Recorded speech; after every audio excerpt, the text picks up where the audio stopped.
di Surabaya. Nah kemudian ada di situ sambil menunggu karena ada delay pengambilan. Kalau dia reaktif langsung diswab karena swab mahal Pak. Kalau langsung kita swab biayanya terlalu besar. Jadi yang reaktif saja yang kita swab sambil dia menunggu ada di rumah, ada di hotel. Nah setelah itu kalau dia dinyatakan positif maka ada dua. Kalau OTG kita tempatkan mereka di Gelora Pancasila, di Asrama Haji. Tapi kalau dia ada sakitnya maka kita tempatkan mereka di rumah sakit. Kami Jogo Surabaya itu kami punya RW 1390, kami punya kampung di tingkat RW 1339 RW. Jadi 98% lebih kami punya kampung tangguh seperti ini. Jadi masyarakatlah yang menjaga mereka. Jadi kalau mereka isolasi mandiri di rumah, maka mereka dijaga oleh RW, RT, Babinsa. Jadi mereka melakukan protap seperti ini. Ada wani kandani itu dia yang mau menegur kalau tidak pakai masker atau dia social distancingnya tidak dijaga, maka wani kandani. Ada wani soge, itu wani dia yang menggerakkan ekonomi. Jadi mereka turunan menyimpan beras, menyimpan telur, menyimpan minyak, menyimpan gula. Nah itu kalau ada warganya yang tidak mampu, maka disupport oleh Wani Soge ini. Nah kemudian mereka juga menyiapkan tempat isolasi mandiri. Jadi kalau mereka ada yang sakit tidak OTG, nggak mau di rumah sakit, maka ditempatkan lagi tempat isolasi mandiri. Biasanya mereka menggunakan balai RW. Saya beranikan membuat new normal. Jadi saya Bapak sekalian memang saya tidak katakan apa, pokoknya ya ini baru, tatanan baru harus mau. Kita keluarkan maka kita buat pasar di jalan. Kita buat di semua jalan protokol yang kita tentukan. Jadi misalkan bukan hanya letaknya, mereka bukan hanya membayar makanan masker, tapi cara pembayaran pun itu kita atur. Jadi di sini kami menyiapkan. Jadi cara pembayarannya dengan itu. Jadi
garpu, ada piring, itu kita beli.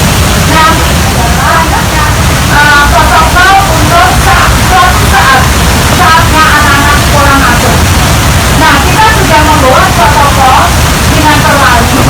Namun saya kembalikan kepada sekolah dan wali murid untuk membuat protokol.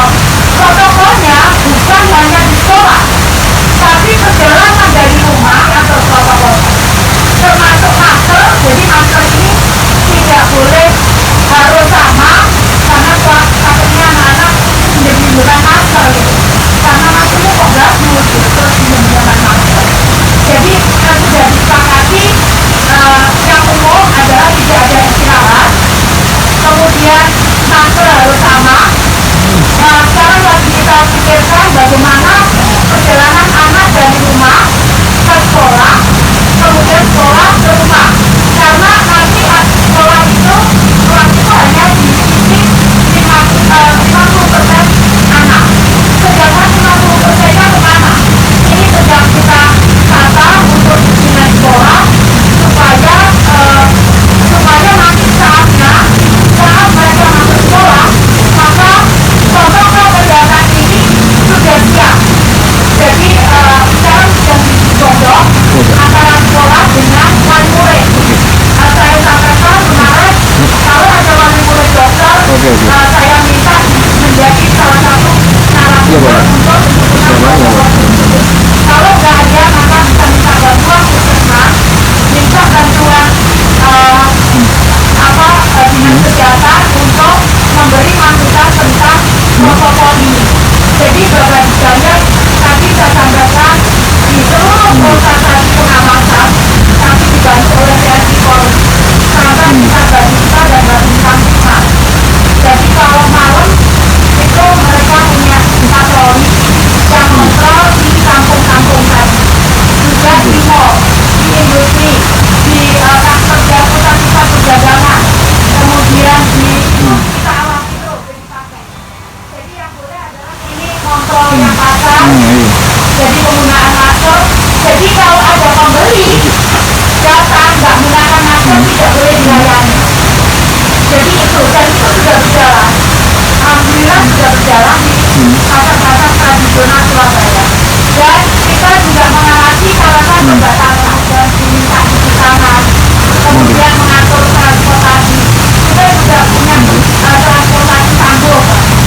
Jadi di transportasi tanggul itu kita sediakan hand sanitizer ditata seperti ini. Kemudian sebelum masuk kita sediakan hand sanitizer untuk mereka untuk digunakan di tempat-tempat itu. Kita juga melakukan penyemprotan di seluruh ada halte, ada kampung. Baik, untuk dilanjutkan di daerah-daerah yang lain.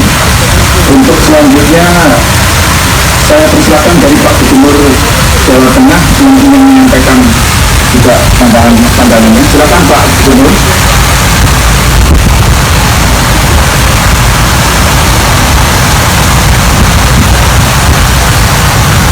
Pak Gubernur Jateng sudah bisa kontak. Apakah suara saya bisa terdengar, Pak Menteri? Sangat jelas.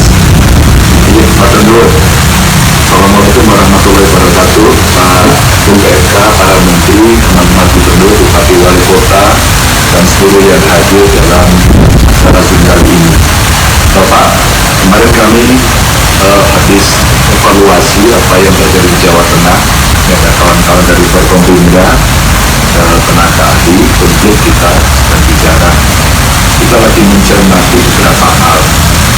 Yang pertama, ada 3 kota yang menarik kita awasi terus, kota Semarang, lalu Magelang, dan Demak.